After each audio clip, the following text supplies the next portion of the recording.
Nah, jadi kedatangan maksud dari negeri Najasyi ini, ya, dari Raja Najasyi ini, tepatnya negeri Habasyah, untuk membalas dendamnya karena orang-orang yang sudah menganut agama Nasrani ini dibunuh, ya, di daerah Yaman.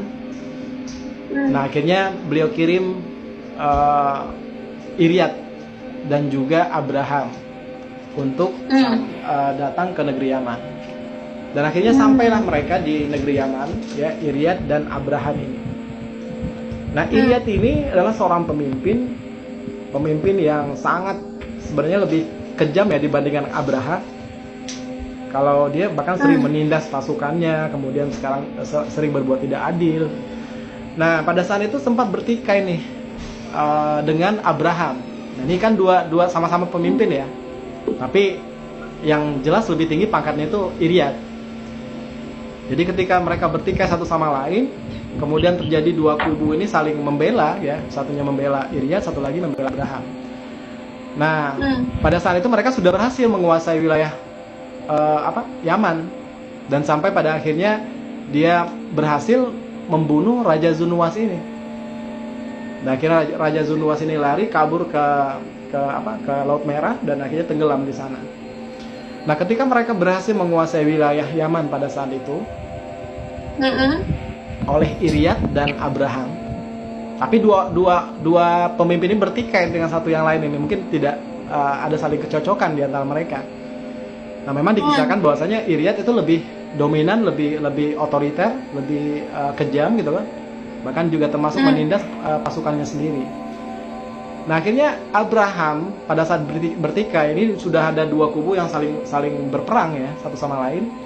Dan Abraham memberikan inisiatif kepada Iryad, ya kan, supaya kita tidak melakukan saling membunuh antara dua pasukan ini. Soalnya kalau kita saling membunuh, maka pasukan kita juga akan bercerai-berai, dan nantinya kekuatan dari masyarakat Yaman ini, pasukan Raja Zunwas ini akan menguat. Maka kita akan habis nanti nih, kata Abraham. Nah, gimana kalau kita berdua aja duel gitu. Jadi mereka berduel gitu, supaya pasukannya sama-sama nggak ikut serta terlibat dalam pertikaian mereka.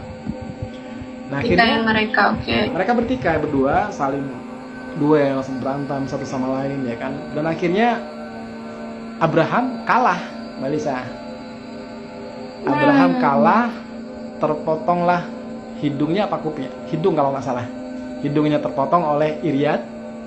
Makanya istilah Abraham ini ada istilah yang disebutkan kepada beliau ini Abraham bin Ashram ya kalau nggak salah.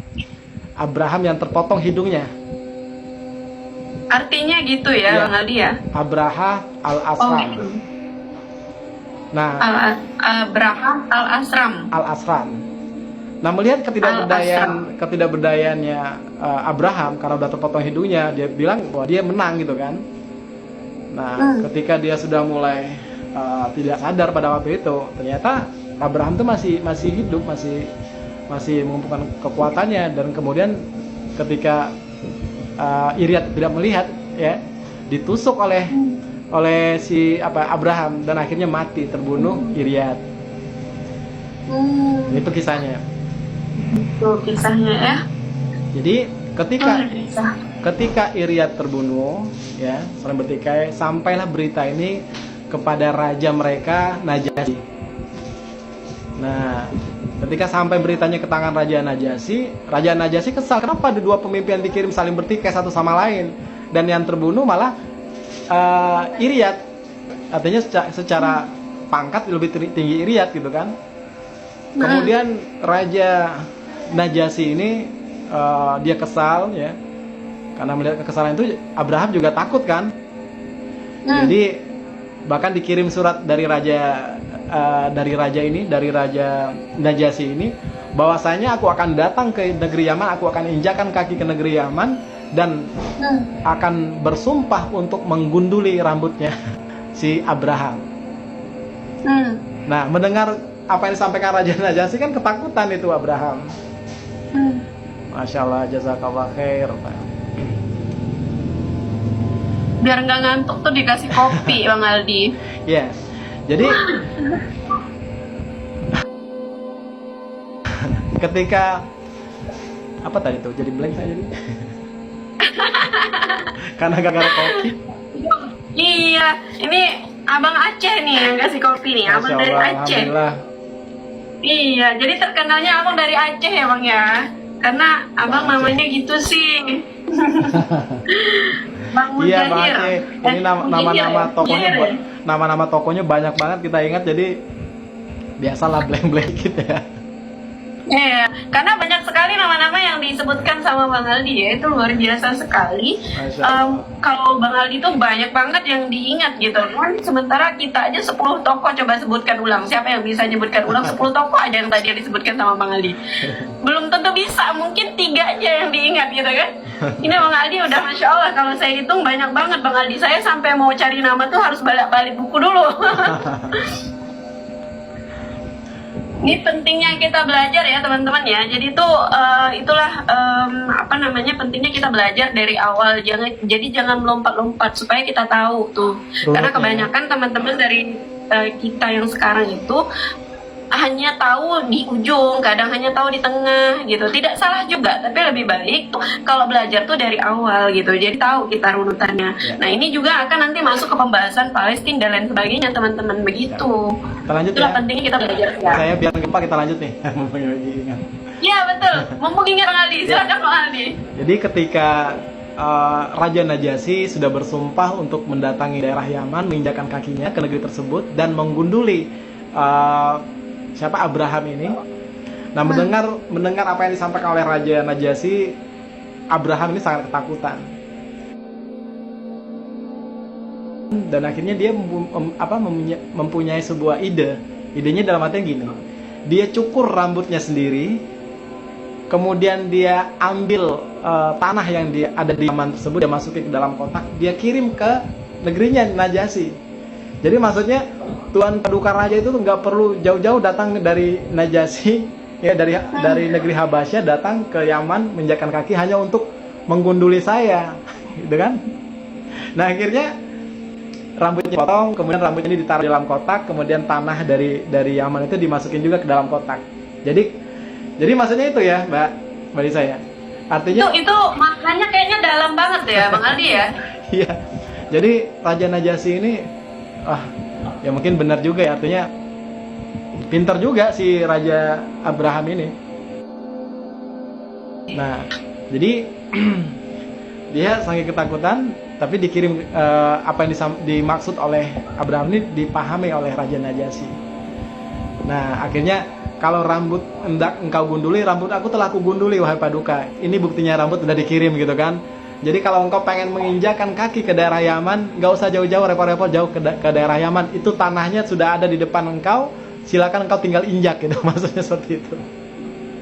Itu sebenarnya hinaan juga ya sebenarnya ya. Iya, karena kan ya raja kan, pembesar kan di daerah Ethiopia itu kan raja besar itu kan Najasyi. Jadi itu ya istilah-istilah orang dahulu itu walaupun terlihat begitu ya, tapi itu maknanya dalam sekali. Betul. Maknanya dalam sekali. Jadi dia pakai kecerdasan teman-teman. Jadi kalau misalnya mengungkapkan sesuatu itu pakai kecerdasan teman-teman. Jadi bukan pakai apa Bang Aldi? Payahnya saya nyebut kata-kata yang tak baik nih Bang Aldi. Soalnya udah terlanjur terbiasa menyebut yang baik nih Bang Aldi. Nah, berarti dimaklumi sama Raja siapa? Ethiopia ya, di daerah Raja Ethiopia itu Habasyah, Eritrea, itu disampaikan oleh Pak ini. Ya, jadi ketika sampai dimaklumi dan akhirnya Raja Najasyi ini tidak marah kepada Abraham. Nah, Abraham ini masih ketakutan, jangan-jangan suatu saat nanti nih Raja Najasyi datang ke Yaman berhasil untuk mengunduli dia atau memecat dia karena dia telah membunuh salah satu pemimpin mereka juga kan, bernama Iryat pada saat itu. Nah, akhirnya Abraham ini dia membangun sebuah gereja yang besar, tinggi, megah di wilayah Yaman. Pada saat itu disebut gereja Qulais. Pernah dengar ya? Iya. Gereja Qulais itu ibaratnya gereja songkok, artinya Mbak Lisa. Jadi saking tingginya, artinya gereja Songkok ya? Iya, Quraisy itu masih gereja Songkok ya kan. Jadi saking tingginya bangunan dibuat oleh Raja Najasyi ini, ketika orang-orang melihat puncaknya, jadi Songkoknya itu lepas, saking tingginya. Oh gitu. Jadi gitu. Makanya dibilang gereja Songkok ya? Ya. Jadi ini kalau kita lanjut lagi nih, panjang nih Mbak Lisa. Jadi gimana nanti kiprahnya Raja Habasyah ini di wilayah tersebut dan membangun gereja Quraisy, dan akhirnya Raja Habasyah ini dia melihat di daerah Mekah itu ada sebuah kaum ya, kaum yang menganggap bahwa daerah Mekah itu daerah Ka'bah yang dianggap itu disucikan oleh masyarakat Mekah pada saat itu. Ini menjadi tandingan di daerah Yaman, itu ada gereja. Nah akhirnya dia mencoba untuk menyurati orang-orang yang ada di daerah Mekah pada saat itu. Nah di Mekah pada saat itu ada sejenis sebuah kaum yang bernama Ahlun Nasi. Orang-orang yang hobi mengganti menerlambatkan bulan. Ya, bulan-bulan itu diganti-ganti sama beliau. Bulan gitu ya. Ahlun Nasi. Jadi itu yang kemarin yang mengganti-ganti bulan itu. Betul. Ya, Bang Aldi ya? Iya. Oke, ini Bang Aldi kita udah hampir di penghujung nih Bang Aldi nih. Ya, nggak apa-apa, kita lanjutnya mungkin next besoknya ya, biar nggak penasaran. Karena kisah selanjutnya bagaimana kiprahnya Raja Abraham ini. Ya, kalau di Yaman dia raja gitu kan. Tapi kalau di Najasyi dia gubernur. Nah, bagaimana kiprah beliau ketika sudah membangun gereja yang disebut dengan gereja Quraisy, kemudian menyurati orang-orang yang ada di daerah Mekah, tepatnya wilayah di dekat Ka'bah. Kemudian orang-orang tersebut yang kita sebutkan tadi bernama Ahlun Nasi. Nah, siapa Ahlun Nasi ini? Insya Allah nanti kita akan kisahkan bagaimana kebiasaan-kebiasaan mereka dan bagaimana suatu saat nanti beliau dari Ahlun Nasi ini datang ke gerejanya, datang ke daerah Yaman, mengotori bahkan dengan kotoran-kotoran buang air besarnya orang-orang Ahlun Nasi ini dia oleskan ke gereja tadi, gereja Quraisy. Dan sampai pada akhirnya didengar oleh Raja Abraham ini, dan disinilah titik awalnya kekesalan Raja Abraham pengen datang ke Mekah untuk berhasrat menghancurkan Ka'bah. Nah, dikenal dengan istilah Ashabul Fil. Insya Allah nanti kita akan kisahkan. Berarti kita masuk nanti ke sesi berikutnya di hari yang berikutnya itu di Ashabul Fil tadi ya. Ashabul Fil. Kalau tadi sudah kita bahas tentang Ashabul Ukhdud, ya, bakarnya orang-orang di Parit. Dan insya Allah nanti kita lanjutkan ke Ashabul Fil, bisa pasukan bergajah. Dan sebentar lagi bergajah, ya. Setelah kisah itu baru. Mungkin kalau Ashabul Fil banyak teman-teman juga kurang kurang mengerti. Tapi kalau misalnya pasukan bergajah mungkin lebih akrab nih di telinga kita nih teman-teman. Atau pasukan bergajah ya.